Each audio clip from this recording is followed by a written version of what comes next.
Colossians 1:15 says that Jesus is the firstborn of all creation. I wonder what God logic thinks about that. So in Colossians 1:15, when it says he is the beginning of the firstborn of all creation, is the Father created? No, the Father's not created, and neither is the Son, because the next verse tells you why he's called firstborn. Let me ask you this: was David the first king of Israel? No. Was David the oldest of his family? No. But David is called the firstborn, the highest of the kings of the earth. Right. So was he the firstborn king?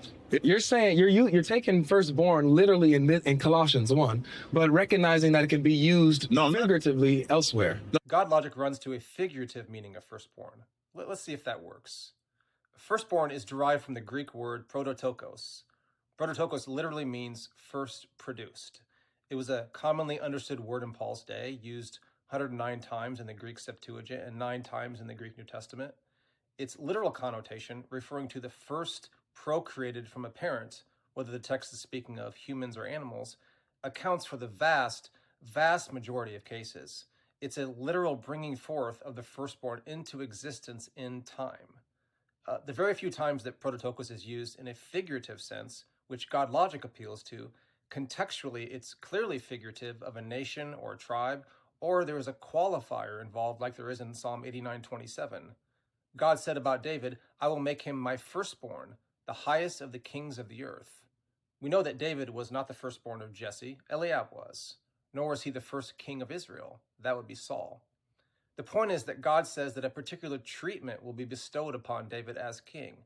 That treatment is as of a firstborn. The lofty, preeminent status inherent to the firstborn, due to the fact that they were generated first, will be figuratively applied to David in his role as king.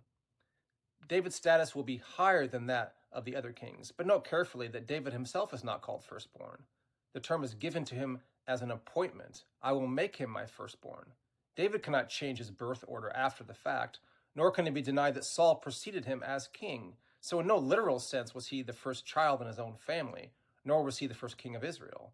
But he would be treated as such, and the honor that accompanied a literal firstborn would be bestowed upon him. That's the key. When Paul refers to Jesus as the firstborn of all creation, he is saying that he is the first produced, the first to come into existence by an act of the Father's will in relation to all other aspects of creation that have been brought into existence by an act of the Father's will. Of all creation, the very first act of the Father was the begetting of his Son, which is why Paul says he is the firstborn, and why he says Jesus is before all things. Jesus is the first of the group of things that have come into existence, and why he says of Jesus, he is the beginning. This implies a temporal origin, a beginning of life, a beginning of existence. It couldn't be clearer. In verse 18, Paul refers to Jesus as the firstborn from the dead, literally out from the dead. Here again, the first of the group is the main point. Jesus was the first to rise from the dead, never to die again.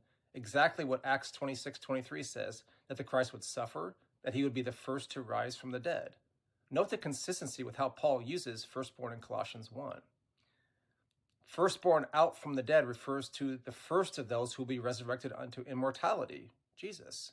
In the same way that the firstborn of all creation refers to the first of those brought into existence, Jesus. Jesus is the very first to come into existence, the very first to rise from the dead to immortality. The parallel and consistency of Paul's thought is simply undeniable. I don't really fault Trinitarians like God logic for running from the basic sense of the meaning of firstborn. They approach the text already having ruled out the basic sense because their doctrine cannot allow for the basic sense. We shouldn't let man-made doctrine usurp the word of God, lest we deny the testimony that God has given us about his Son.